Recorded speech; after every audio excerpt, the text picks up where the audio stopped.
Hello, and welcome to April May Creations, the channel dedicated to all things creative. My name is April Sittler, and I love to create. So whether you're here for a little inspiration, or you just want to see what I've been up to, thank you for joining me. Also, make sure to like, subscribe, and ring the bell so you'll be notified when each new video arrives. I also feature many of my creations in my Etsy store, April May Creations US, for those of you who like to watch but prefer to pick out a finished product. I can't wait to show you what we're going to do today, so come on, let's get started.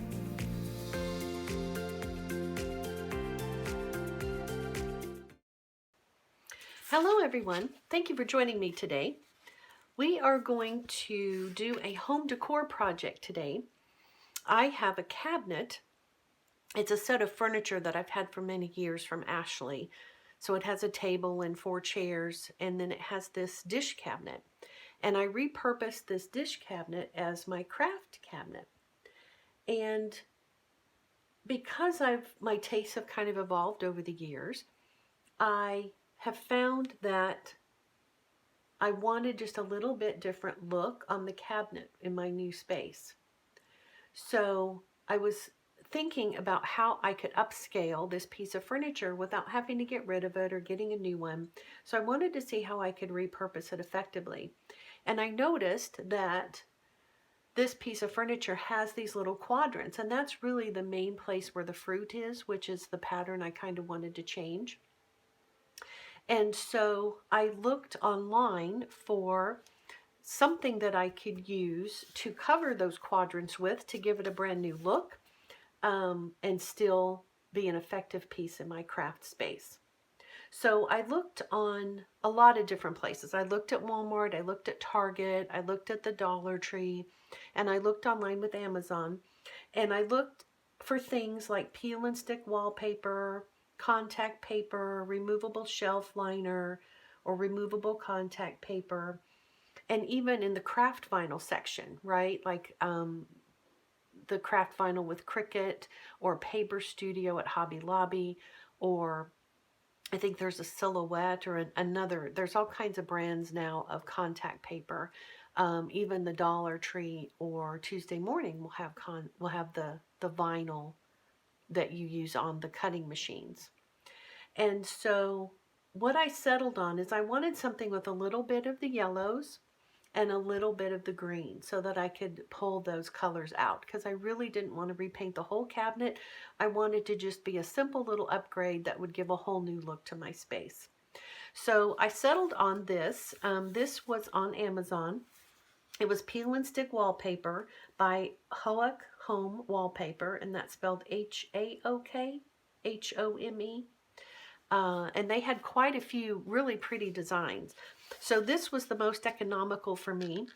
What I did is I went through and I measured each quadrant to see how many quadrants I had, what sizes they were, and the ones on the front and the ones on the sides are a little bit different width. And so I just made sure that this one roll of the paper would work, and it did. So I got this paper, and I want to show you how I upscaled the cabinet to give it a fresh new look. So one of the first things I did is, again, I measured the quadrants, and I unrolled a little bit of the paper to get a feel for what the design was going to be. And this pattern, you want to look at the pattern of whatever you choose and make sure it's going to run in the direction that you want to run. So the quadrants are vertical. So I wanted to run the pattern vertical, which this is the perfect pattern to do. And I noticed that it has a pretty good repeat pattern in it. So this pattern repeats every other one, and this pattern repeats every other one, etc. And so when I measured my quadrants, I'm going to be able to use half of this for a quadrant, and then I can use the other half for a quadrant. So I wanted to make sure that the pattern was going to run the way I wanted and it wouldn't look funny. So that's the first thing I looked at. Then I held this up to the quadrant, and I'll show you how I did that. I'm going to hold it up there, I'm going to measure it, and then I'm going to cut it off just a little bit, just a hair wider than the quadrant. So here we are at the cabinet, and I just hold up the paper, the roll of the paper, and I want to make sure I'm using a straight side. So the side is going to be the straightest because where I've cut off may not be. So I want to make sure as I'm laying this out that I'm holding it up against the straight edge and how it's going to fit inside this little inset here. And then you can use a pencil or you can use a pair of scissors just to make a little cut to get you started. But as you can see here, I want to make sure that when I hold it up like this, I have it down far enough that it's going to go all the way across and fill in the inside of that.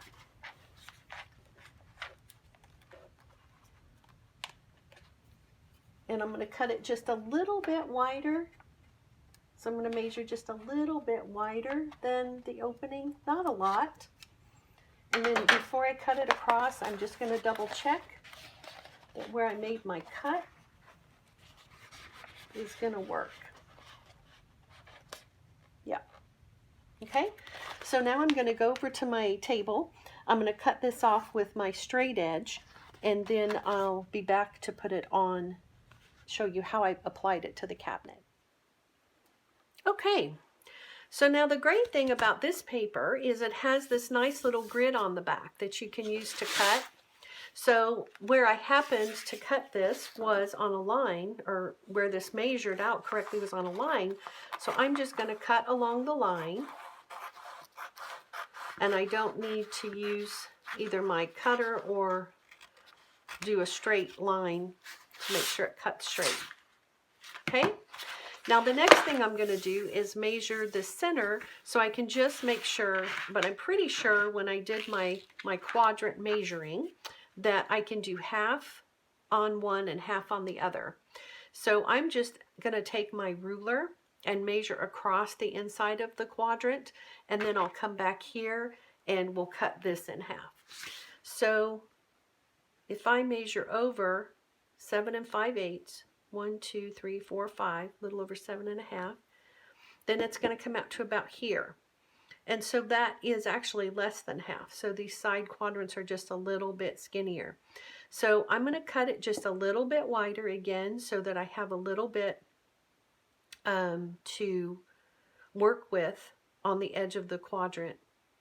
And then I'm also going to make sure that this is the pattern that I would like to see inside the square, right? Because if it's not, this is my chance to kind of change that a little bit.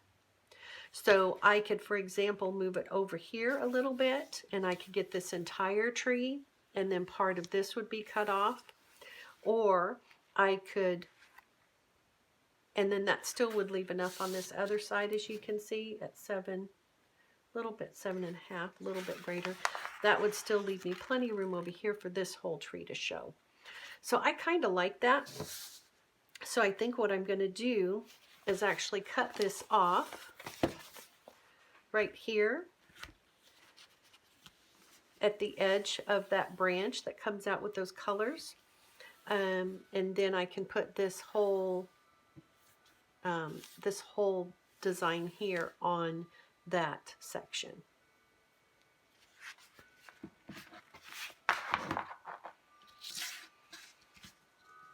So when we look at cutting this off, there are lines down the other side as well. And if we look at this dotted line, it's going to come out just right at the edge of that. So I'm actually going to cut this off a little bit beyond this right here. So we can draw a little line if we'd like to cut on, or you can just guesstimate it if you want. But we can kind of see here how that would be straight. And that will give us a straight line to cut on. And then we'll just double check on this other side. We've got plenty to work with on the other side too. Okay, so now we're just going to cut this at that line that we made.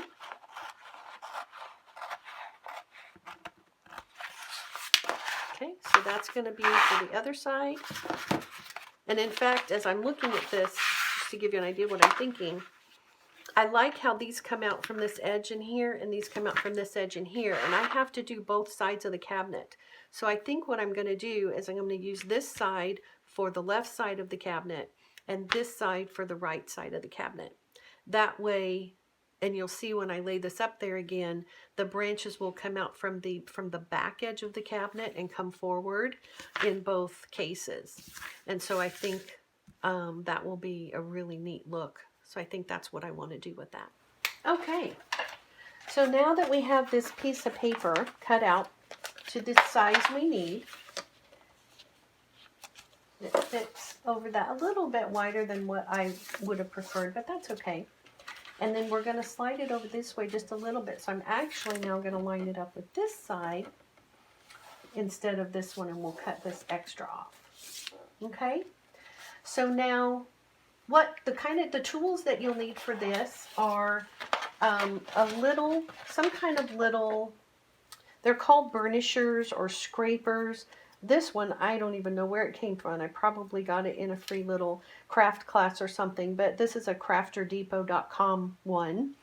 But Cricut has them, I think Cameo, Silhouette, so you can buy these at the craft stores, but it's just a little flat kind of spatula thing. So you could honestly use a spatula. You can use even a paint, you know how they have the paint spatulas. Anything that's going to allow you to kind of push this in and smooth it out. So this is what I'm going to use to make sure I'm smoothing out any air pockets in it. And then you'll want some kind of a craft knife again so that you can cut right along the edge. And we're going to need to be really careful with this so we don't take off any of the paint. So cross your fingers that we do this effectively so that it doesn't damage the cabinet. But we'll just be really gentle. Okay, so now we're going to start by peeling off just a little bit here at the corner. We want to attach it, and then we want to make sure we have it straight. So we're just going to peel back a little bit at a time on the paper. We don't want to peel the whole thing off at once, or it'll be too hard to get it all stuck down correctly. So I want to make sure that this whole tree, or branch, I should say it's a branch, is going to be with all these pretty colors across here. I want to make sure that's going to be there. So now it's not quite straight, as you can see. So I'm just going to lift this off, and we're going to want it to be straight across the top and straight along the side, both. Okay, so as I push this over, it's going to go across, it's going to be even, and then let's check down the side. So down the side it's not, so we're going to do our measuring on the side instead of the top because it just must not be cut exactly straight. So we'll need to move it up just a little bit outside the square area. Okay, so now this is going to lay down flat. Okay, and then across the top we've got a little bit of extra right in here, but it's going to be flat in there. You can see how that lays across. Okay, so now we're just going to peel down the back. We're going to peel the paper down a little bit off the top on the back. And then we're going to take, we're going to lay this, my little hook is in the way. We're going to lay this across, and we're going to take out the air bubbles. My little command hook is in the way there. There we go. I'm just going to use the scraper. And you want to be gentle. Some of this paper is a little easily like dented or scraped or marred, so you want to do it pretty easily here. And you want, I like it with this little corner here so I can get right in the corner. Okay, now I'm going to reach behind and I'm going to pull down on the paper while I hold this paper flat. So I'm just going to scrape down, and if you get a wrinkle in it, just pick it back up to where you were.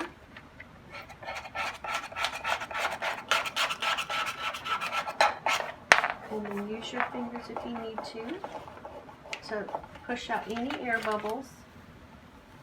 I just got a couple in here for some reason, so we'll push those out. Okay, and then you're just going to go down and push out any air bubbles, and then if this gets stuck across, we're just going to pull it up so that we can get it right there in the corner.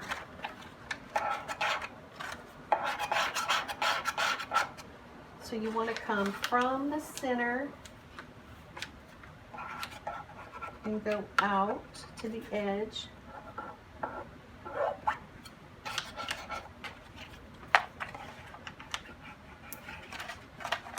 Just takes a little bit of patience. If it's wrinkling on you, you just want to work those wrinkles out.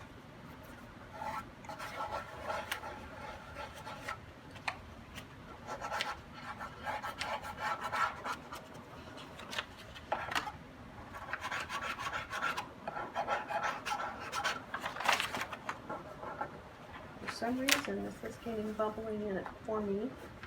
I kind of did a couple of quadrants, a couple of squares as a practice, and it went on a hair easier than it is now, of course, because now it's official we're taping it, right? So I'm not sure why we're getting those bubbles, but we'll just continue to push them out.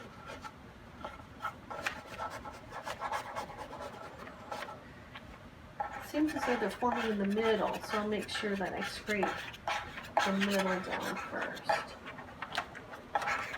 Okay. And sometimes I kind of just let the scraper push the paper down on the bottom too. I'll pull it a little bit, but based on what's been flattened, and just lift this up so it can get tucked into that corner really good, that edge. Just keep going down. A few more air bubbles right there, so we'll pull it back to that point and push those out.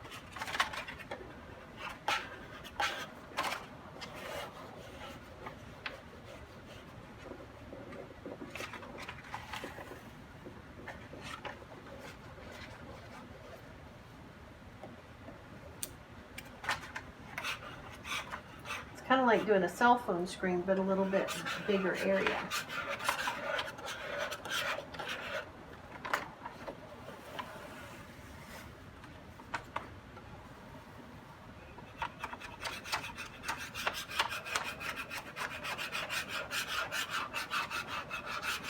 Seems if I can get the center correct, and the edges kind of fall into place.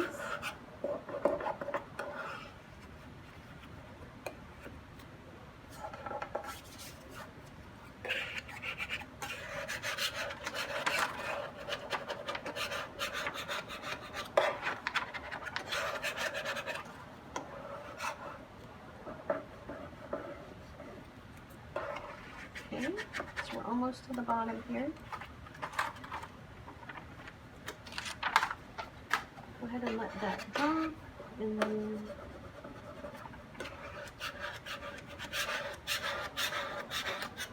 we'll just get these in the corner.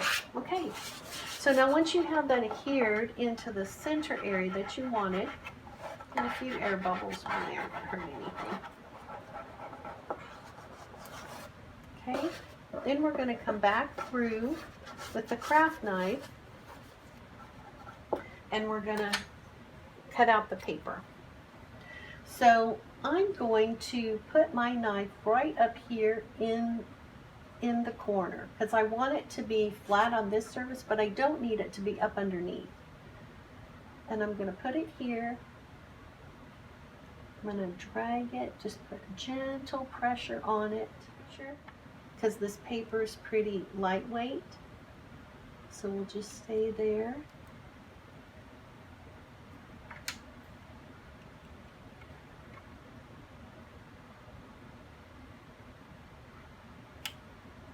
Oops.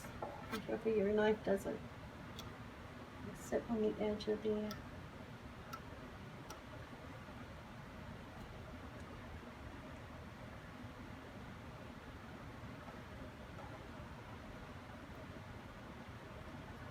It's not quite cutting yet, so I need a little bit more pressure.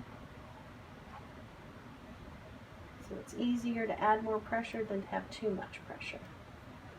There we go. Okay, and then this just fits straight across. Now I'm going to go down this edge here.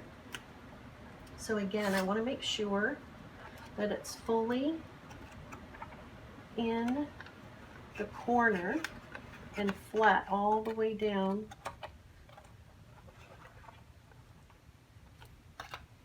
And then I'm going to just stick this right here. Little cut. Okay. And just run it down the edge. My craft knife has a little silver on it, and if that silver is leaving a mark on the edge, so just watch your craft knife, and you might need to hold it out a little bit.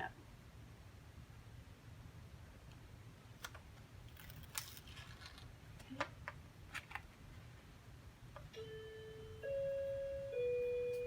And I could go a little bit more into the corners, you can see, just to make sure I'm getting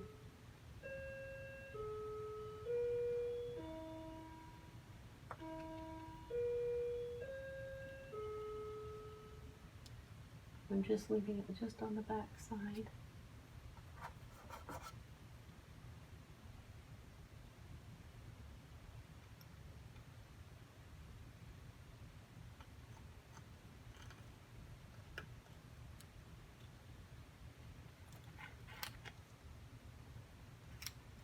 Okay, there we go. I'm going to dip this excess off, and then just continue to slide your knife, a little bit of pressure.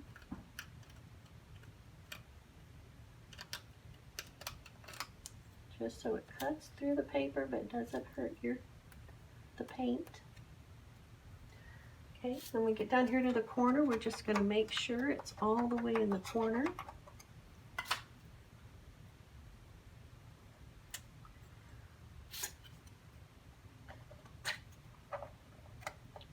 So that I'm making sure that we cut it off at the right place. There we go. So if you have to lift up the edge a little bit just to see, that's a good trick.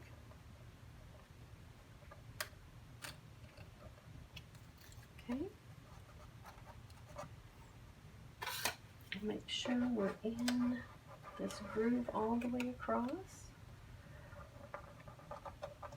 Okay.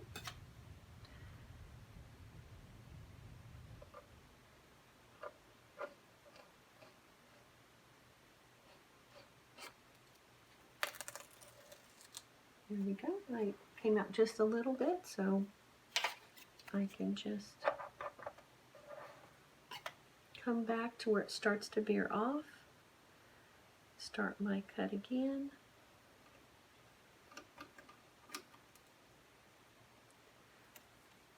And just, this is all gentle and patience, just to make sure. There's no need to rush it, because that way you don't have to redo it. It just comes out right the first time. And then we're going to put this in the corner. Make sure it's fully in that groove. And then I'm going to come down from the top because it's a little bit easier for me to see that way.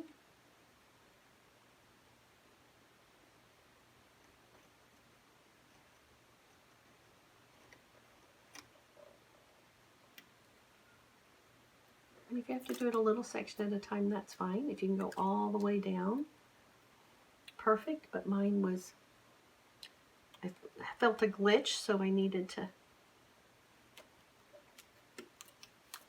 Okay.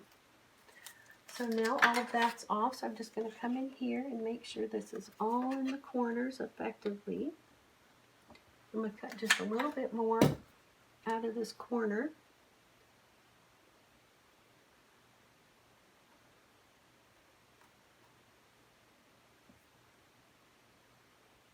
just to even it up. And you might find a little piece of tweezers might also be helpful if you have some little pieces. Okay. So there we go. So that's how it looks when you finish filling your area with the new paper and the new look. And then if you have a few air bubbles, you can work them out, or, you know, honestly, don't worry about them. Nobody's going to be looking at this cabinet so closely that they're going to notice. So doesn't that look nice? So here's a close-up of the finished product. I think it came out really neat.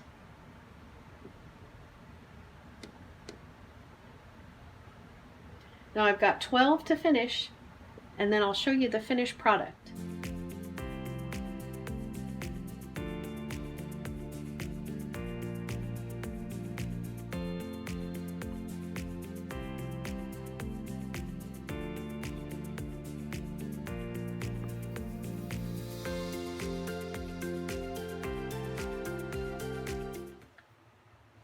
Hello, and thank you for joining me on this tutorial on how to upscale a piece of furniture.